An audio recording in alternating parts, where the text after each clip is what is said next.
What's up, guys? Welcome back. Episode number 6 of the podcast. We are in the process of filming vlog number 2, episode number 2 of the vlog. I do have work tonight, but that being said, wanted to get on here to say that I will be treating this YouTube channel as a full-time job. My 9 to 5 is simply for the money. Show up, do my work, make my money, stack those paychecks. But, and I'm sure you weren't either, but we weren't born here to just work our lives away. Maybe retire at 65, maybe live another 10, 12 years, whatever, 15 years, and then, no, we're here to thrive, to conquer, to move up in life. And I encourage you, if you're, don't just sit on the couch with Cheeto dust in your belly button. Get up and hey, if sitting on the couch with Cheeto dust in your belly button makes you happy, then more power to you. Do what makes you happy. But I'm saying, it's just not for me, right? I'm using the 9 to 5 as fuel for the 24/7 for making it happen. And again, we're in the middle of filming the next episode of the vlog.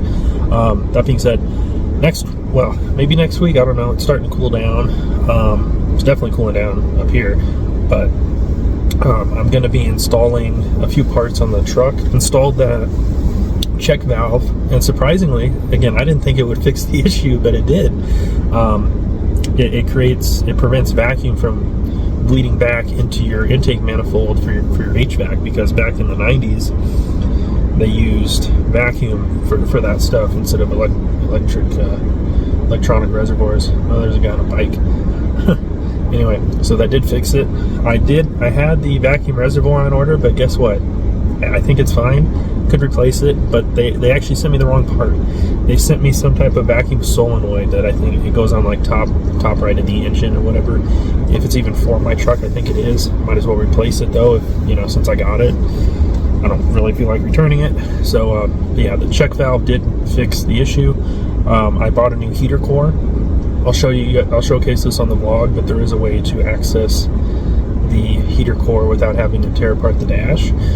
You simply, at least on my truck, you have to remove the glove box, and you can use a Dremel or some type of small saw, circular saw, or even a soldering iron or something to melt the into the HVAC box. Of course, you got to seal it up afterwards, but there's stuff for that as well. You can use RTV silicone or a few other things, because that HVAC box needs to be sealed for the blower motor to be able to push out the air properly and everything through your vents.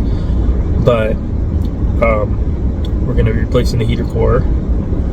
And what else did I buy? That third brake light, that's a super easy install.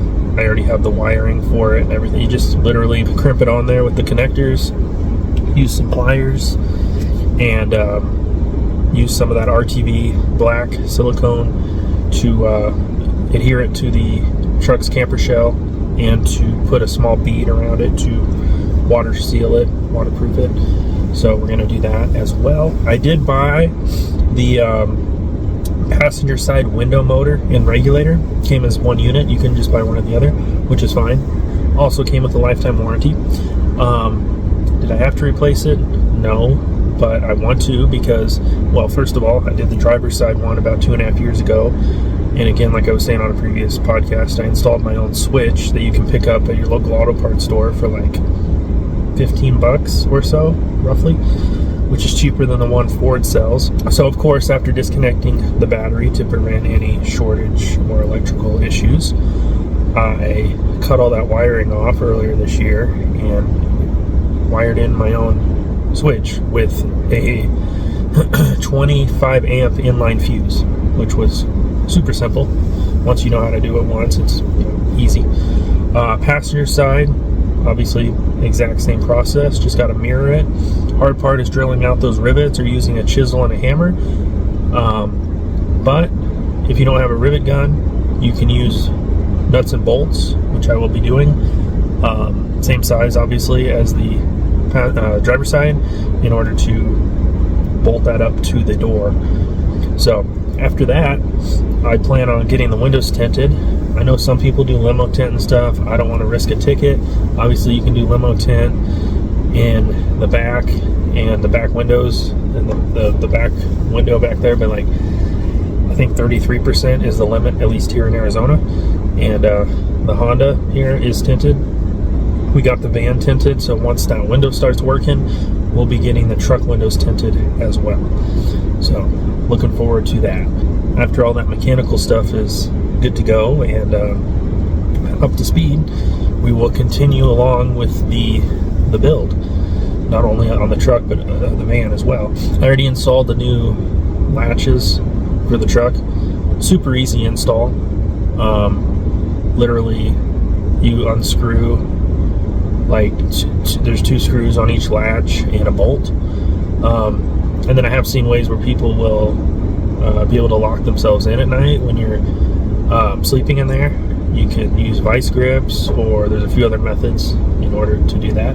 Part of the new vlog I was just filming was I tried the new midnight edition of the Mountain Dew Baja Blast. Not bad. I drank it all, so this is just water, but you'll see what I think of it, my reaction over there. Other than that, again, I don't script these podcasts out.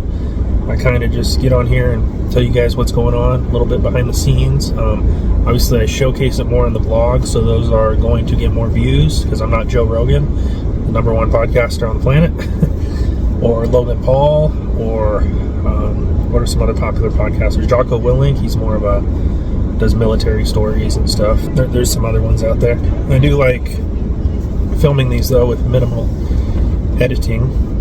I might do a little bit of color grading, I usually do, but other than that, I enjoy doing these podcasts, and again, not giving away too much of what's going to be going on the blog, just showing up, telling you guys we're making it happen, take it a day at a time, put in the work.